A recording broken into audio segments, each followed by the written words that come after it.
రాజుల రామారంలో దాదాపు వందల ఎకరాల ప్రభుత్వ భూమిని, దాదాపు 15,000 కోట్ల విలువైన భూమిని కాపాడానంటూ గూడా నిన్న రాగా లక్ష్మారెడ్డి ట్వీట్ చేయడం జరిగింది సోషల్ మీడియాలో. ఆ కోర్టు కేసుల ద్వారా నేను ఫైట్ చేయడంతోనే ఇప్పుడు ప్రభుత్వం చర్యలు తీసుకుంటుందని చెప్పేసి కూడా ఆ ట్వీట్ చేశారు. ప్రస్తుతం మనతో పాటు లక్ష్మారెడ్డి ఉన్నారు. ఒకసారి మాట్లాడదాం. ఎట్లా పోరాడారు? అసలు ఎట్లా మీకు ఇవన్నీ తెలిసినాయి? గాజుల రామారంలో 317 ఎకరాలు ప్రభుత్వ స్థలం, మరి దాదాపు 50 ఏళ్ళ నుంచి అది గవర్నమెంట్ భూమి.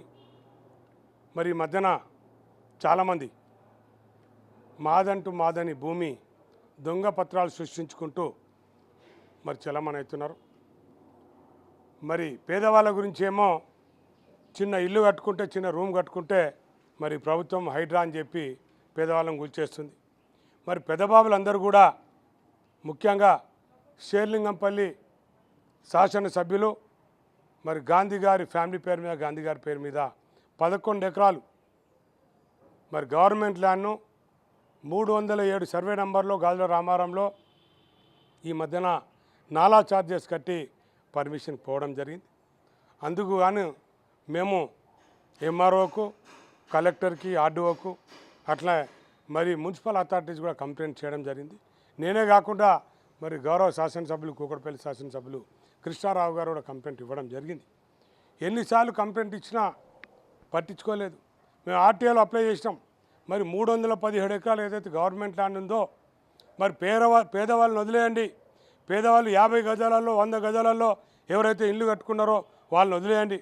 మరి పెద్ద బాబులది దాదాపు 300 ఎకరాలు ఉంది. అంటే మీరు నిన్న ట్వీట్ చేసిరు కదా, నేను కోర్టు కేసుతో వేయడంతోనే ప్రభుత్వం యంత్రాంగం కదిలింది, ప్రభుత్వం భూమి కాపాడబడింది అంటున్నారు.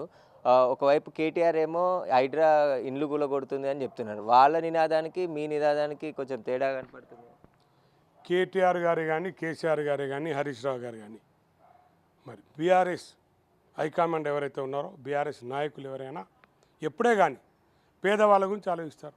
పేదవాళ్ళ ఇళ్లను కూలగొట్టొద్దు అంటారు, పేదవాళ్ళ జోలికి పోవద్దు అంటారు. పేదవాళ్లకు 2 బెడ్రూమ్లు కట్టియాలి, పేదవాళ్ళని ఎప్పుడు కూడా బాధ పెట్టొద్దని చెప్పి అంటారు. అందులో భాగంగా మరి నిన్న కేటీఆర్ గారు అనడం జరిగింది. మేము కూడా ముఖ్యంగా ఏదైతే కోర్టుకు పోయినామో, కోర్టులో కంప్లైంట్ ఏదైతే కానీ మేము కోర్టులో ఏదైతే కేసు వేసినామో అది కూడా పేదవారి గురించి చేయలేదు. ఎవరైతే పెద్దబాబులు ఉన్నారో వాళ్ళ గురించి కేసు వేయడం జరిగింది. ఎవరైతే మరి ఆక్రమించుకున్నారో ప్రభుత్వ స్థలాన్ని పెద్దబాబుల గురించి చెప్పాను. మేము క్లియర్గా నిన్న మరి హైడ్రా కమిషనర్ గారు కూడా నేను 2 సార్లు ఫోన్ చేశాను నేను రంగనాథర్ గారికి. ఎందుకంటే పేదవాళ్ళ జోలికి పోవద్దు, పేదవాళ్ళని ఏమనొద్దు అనేది మా నిన్న ఆదేశాలే కదా, ప్రభుత్వ భూమిని కాపాడాలి, తిరిగి స్వాధీనం చేసుకోవాలి అని చెప్పేసి అదే కోర్టు ఆదేశాలనే అక్కడ అమలు పరుస్తూ నిన్న కూల్చివేతలు కావచ్చు, ప్రభుత్వ భూమిని స్వాధీనం చేసుకోవడం కావచ్చు, అదంతా జరుగుతుంది. మళ్ళీ ఇందులో ఎగ్జంప్షన్ ఎందుకు అని అంటున్నారు. కోర్టు ఆదేశాలు వచ్చింది, కోర్టులో మేము వేసింది.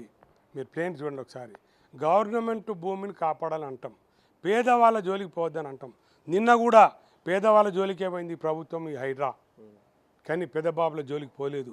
నిన్న వాళ్ళు 260 కన్స్ట్రక్షన్లు చేసుకున్న వాళ్ళను చిన్న వాళ్ళని కూల్చేసిన అన్నారే తప్ప ఏవైతే పెద్ద పెద్ద కన్స్ట్రక్షన్స్ ఉన్నాయో, ఎవరైతే ఎంక్రోచ్మెంట్స్ అయినారో, ఎవరైతే గవర్నమెంట్ ల్యాండ్లలో పెద్ద ఎత్తున కన్స్ట్రక్షన్ చేసుకున్నారో వాళ్ళ జోలికి పోలేదు.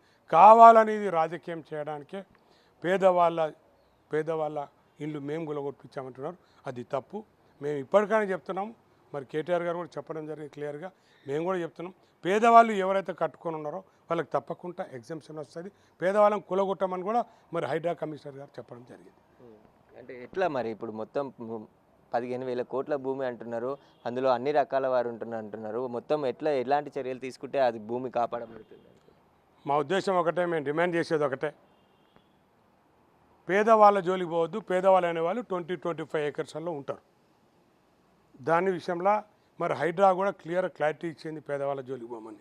ఉన్న ల్యాండ్ ఏదైతే ఉందో 317 ఎకరాలలో 20 ఎకరాలు 30 ఎకరాలు పేదవాళ్ళకి పోయినా కూడా ఇంకా రిమైనింగ్ 280 ఏకర్స్ 290 ఏకర్స్ అది 15,000 కోట్ల ఆస్తిని తప్పకుండా గవర్నమెంట్ కాపాడాలని మేము డిమాండ్ చేస్తాం. అంటే గత 10 ఏళ్ళు బీఆర్ఎస్ ప్రభుత్వమే ఉంది, మరి అప్పుడు ఎందుకు ఈ భూమిని అంతా కాపాడలేకపోయారు? అసలు ఏమి అడ్డంకులు వచ్చాయి? అంతకుముందు ఏంటంటే ఈ భూమిని ఎస్ఎఫ్సికి లీజ్కి ఇవ్వడం జరిగింది.